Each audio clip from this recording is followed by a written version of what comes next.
Immediately Mazen Nnamdi Kanu was abducted. The same people fighting the freedom with Mazen Nnamdi Kanu, they now start calling Mazi Ekpa a criminal. Makala Mazi Ekpa is doing it better than them, having more recognition more than them. And these were men that hide under command and control. La control when we go behind the scene. Why Mazi Nnamdi Kanu was around? Hear from him.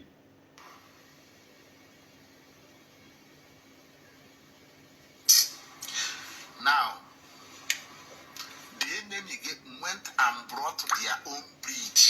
Their own breed. Then, after Mazi Nnamdi Kanu recognized Mazi Ekpa, after Mazi Nnamdi Kanu was abducted, the same people that was working with Mazi Nnamdi Kanu now turn against Mazi Ekpa, calling him an agent, calling him an enemy. Their own breed. This guy has no village. He has no state. And he did not tell us his village. At least before you demand for something from somebody, or before he joba mmadụ some certain things, he ebu ụzọ mụọ onwe gị introduce. Amami nagota. Mana mgbe o defeat the enemies of Mazi Nnamdi Kanu, remember, Mazi Nnamdi Kanu never asked for his village. He defeated them. That was where this defeat, Mary from Mazi Ekpa Meriha, that was where it started from. Makana omere ilu ndị Igbo na-atụ asị gị na ka Okereke jechara agha kedu boot ya? Boot Simon Ekpa bụ what I just played to you. Mgbe o defeat the enemies of Mazi Nnamdi Kanu. So o nwere boot as a warrior, ọ ma ntu esi emeri. Ya ka oyi meri ndị a ji wee dịrị very easy. But let's continue to listen. Know his father, he don't know his mother, whether he has a relative, his village, his community. Nobody can give an account. Yes. Who this guy is. But we can give account of yours. Enemy installed him. Yes. The enemy installed him, and the righteous installed you. The enemy installed him, but the righteous one installed you. Let's continue.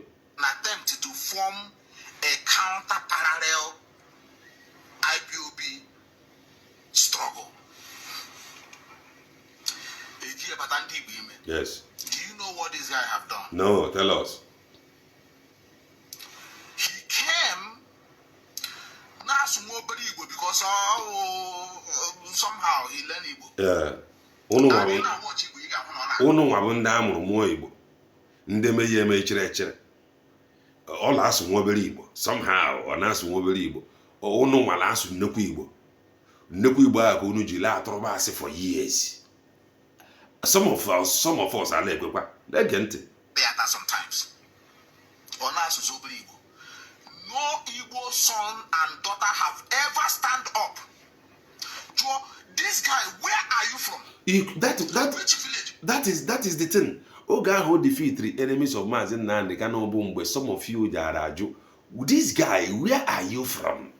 Which village are you from? Because that came first. Mgbe who defeat the enemies of Mazi Nnamdi Kanu, Kono Jaraju, nwoke me ebe ka isi. Are you a member of IPOB? You are not an oath member. Who is your father? Who defeat the this guy penetrate Igbo. He his father. Penetrate Igbo Biafra land. Yes. Control our people in Europe here. A few of them. They follow for him. Pure Nigerian agents, British supported him. Exactly. The same thing Alabama as in Nnamdi Kanu. Pure Nigerian agent. Criminal. Fraudster. Scammer. Yeah, Alabama as in Nnamdi Kanu from those people, from the other group that is fighting the freedom or claim fighting the freedom too. Immediately Mazi Ekpa defeated them. Mazi Nnamdi Kanu recognized him. Immediately Mazi Nnamdi Kanu was abducted. The same people fighting the struggle with Mazi Nnamdi Kanu rise up against Mazi Ekpa. Back Hamala Mazi Ekpa agent. In Finland sent journalists of investigators. Forensic. They came and investigated this guy. Confirmed he's a criminal. It was Nigerian They came and investigated him, but they never find out. Ha chọpụtali ebe nne ya, ha chọpụtali onye bụ nne ya, ha chọpụtali schoolmate ya. Ka ezi ihe ha find out. Lee ihe ha find out, like this guy be a criminal. What did he stole? Mgbe ọ bụ na Finland say, ịma na ije ha Finland jere na west, gbachara ndị ụgbọelu, probably na oje hala hotel, tikwore ha ego n'akpa. Yet they could not find his classmate, into onu chọrọ isi were ghọta, his village, into ị chọrọ isi were ma, and his school, into ị chọrọ isi were mata, and what he stole, they could not. Government that called Finnish government said, look, I couldn't man who interest I know you. Yeah, I could idea. Yeah, na akụrụ So ndo. leave that guy, no, our agent. These For are now, ndị this guy, lying tongues. They are possessed with serpentine spirit. Lying tongues. Tugbuo onwe fa na-asị. Ndị irere anya. Ndị ha tụgburu onwe ha na-asị. They are never for the struggle. They are only interested in money making. Ihe ndị a na-atụrụ asị. Ya ka anyị ji ejije emeela anụ DOS. Ịmaala o nwere ike ọ bụrụ nneke mmadụ n'abalị ịtọ. Ya wetara ofu nwanne anyị nwoke ji wepụta were na-agba gị lee mgbe ya la anụ finance department. Lee ya na-efe ile ha ruo 12. Until it was done on him that he was deceived. La finance department bụ nneke ofu onye. Bụ onye lenye report finance. Nneke ofu onye bụ onye the signatory to the account. We are coming to that. Let's continue to listen to him. These are liars. Ndị asị. Olandi with schoolmate here. Which school? Elebe school ogra. Which school ogra? Ogbuya Afon White. You can tell us, but you did not want to say it. I can tell you everything about it. You can tell it. Primary school, everything I can tell you. What is stopping you from saying it? This guy, Olebe Ogra school. I am around. Where did he went to school? We don't know. How enemy, planted agent in the midst for this Armageddon that is coming. Omarozi ihe o ji ekwu oti ya Armageddon. Amamela gota ihe ndị a na-atụ na-asị tu adịghị eke ya. Ntu a ka esi deceive gari ndị be anyị.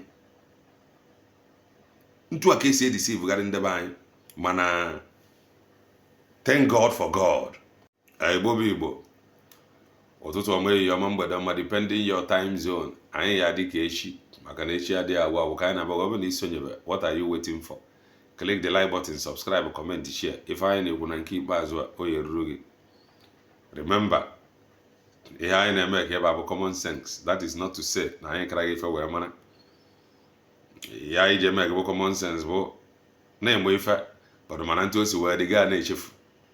Ka m na-agwa gị ere. I just want to make common sense as always. Remember, I ain't can update. You gotta go. Let's go. This is from one of us. Ija ama onye ọ bụ mgbe ọ kpụ Maazị Ekpala ọnụ na-agba ya wọ. Mana o nwere point m chọrọ ka ipik ya from ihe o kwuru. Because the war onye a ji a fight Maazị Ekpa la the war ji a fight the war ji ekwu okwu DOS. Somebody like you, that is like me, that is not a member, will say that Naonya, in the viral video now, no be a member of DOS. The word you aboma as a like the word you able DOS this, you can agree with me. Law be a member of DOS. Mana, from this his statement, can you remember no boro no so quoted na DOS? Mgbe can you matter that he equally was deceived. Either they deceive ya without nothing, or lie that chori and waja yego where he hold you, or law but they defend what he know nothing about out of emotion. Would not party as well. Let's go. Kiano from the horse's mouth.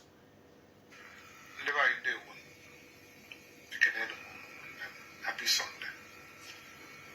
The first time they can well I follow me. Yes. After 6 6 months so when we with the Nigerian government. At 6 or 7 months after me, I don't know. Then thankfully up with them. Or making them man of mana, naked manual.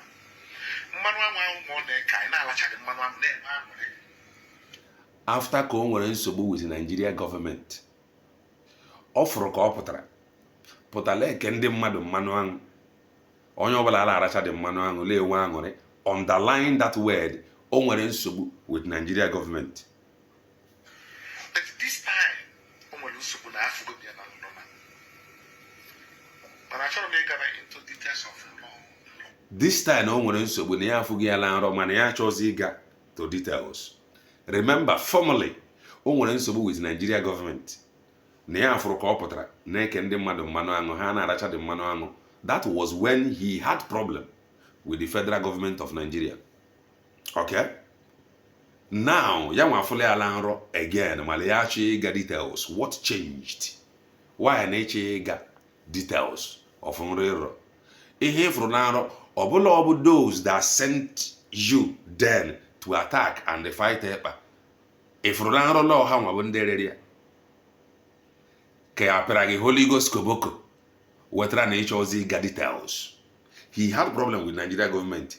You saw it in the dream. Funtuosi wepụta, funtuosi eke mmanụ aṅụ mana now. Ịfụkwara ya na nrọ mana ịchọ ozi ikwu, what changed? That should be the question.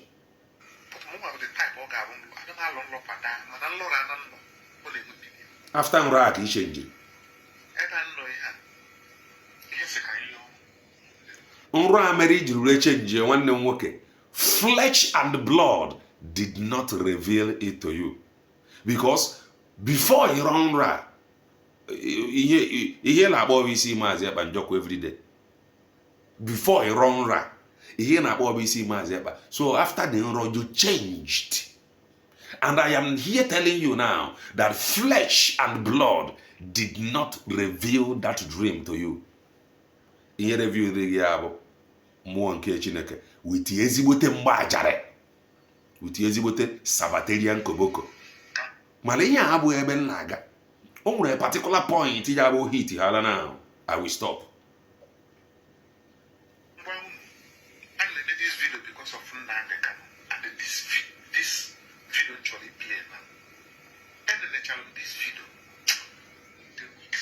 Ole made this video because of Nnamdi Kanu. Maka na ọ fụrụ ahụfụ Maazị Nnamdi Kanu na-ata. Ka ndị mere o ji ata ahụfụ a.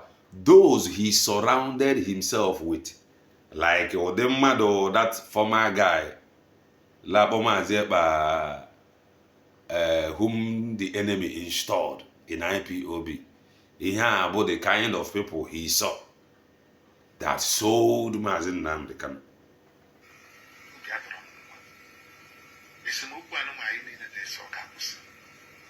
For the sake of the buy, watch out. After he had the dream, he now have a second thought. N'esemokwu ahụ, wall ile ahụ, ekperima ile ahụ na-akpọ Maazị Ekpa, Lord, just stop. Ya ka ndị wewa gị, that dream he don't want to disclose to us. Flesh and blood did not reveal that dream to him. Egosiri ya the danger ahead. Maybe gosi ya ezigbote mgbajari, ebe ihe debere ukwutu ukwu mgbajari a ji eti ya.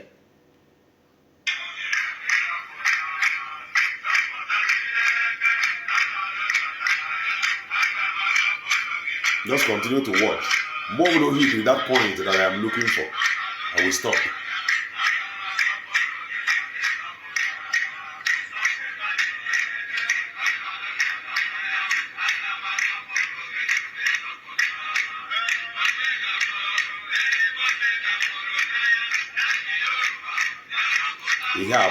Ihe a bụ ndị jidere Biafra struggle. You are very careful. You, as a member of IPOB, not me that is not a member. Not everybody you see in IPOB is a saint. Some of them, somebody there in my comment section.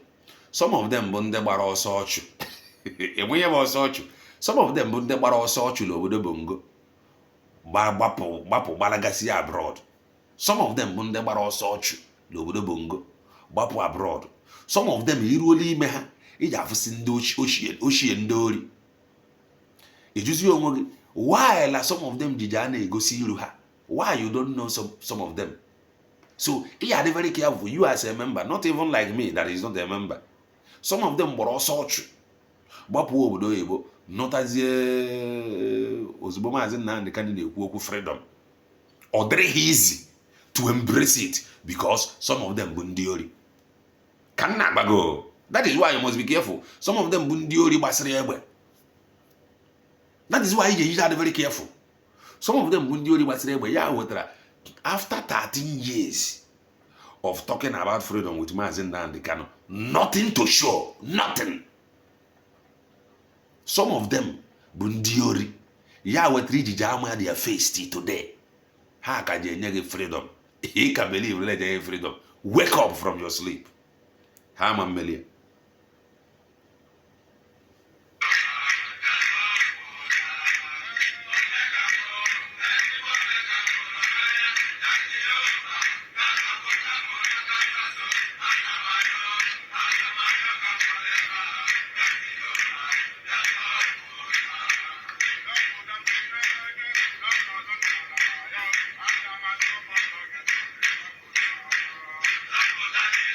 Never trust these people.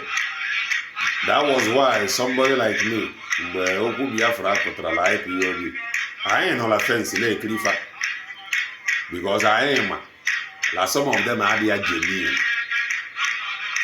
Some of them bụ aninis gbara ọsọ jezi ezo ndị ga-amụ ihu ha bụ ndị na-ekweghị nkwa freedom ikwere. O gosigo ebe ụmụ nwaanyị nọ.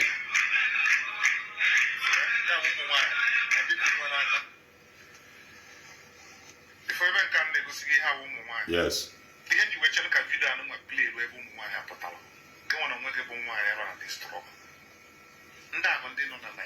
Gezie ntị.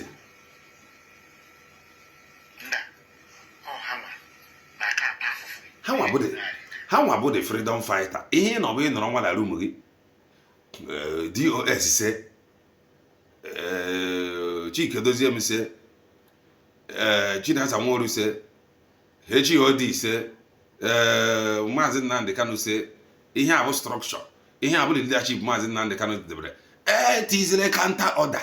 Ibezile ka notice gị. Nnamdi Kanu nwere ndị hala ala arụkọ ọrụ. Ọ ha nwa bụ ndị a. So in the charge that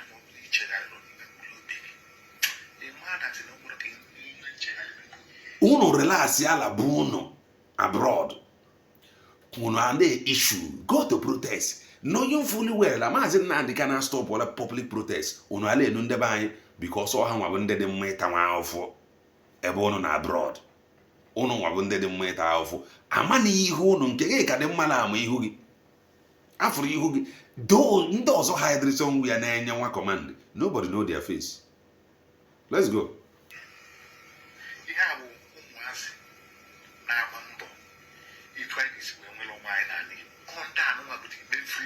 If you are not having feelings about these people, it means you are not a human. On there about the men freedom fighters. Yeah, what Ramaze Bajure Bagale on the de facto homeland government. De facto government, la homeland. Because Homa, that this thing must be taken to grassroots. Homeland. Obey for referendum aneme. Mgbe the same people know la homeland about the men freedom fighter for a line let their own self referendum obey for ya. Nti abụ ihe onye nwe ihe na-eme. Nke ụnọ bụ ụnọ ndọrọ ha ala ebe ụnọ. The only thing ụnọ na-akpọ bụ protest. That is the only strategy. Bụ ine ha flag. Hapụta agba ha egbe ụnọ eburu ya UN o United Nations o lee na anya o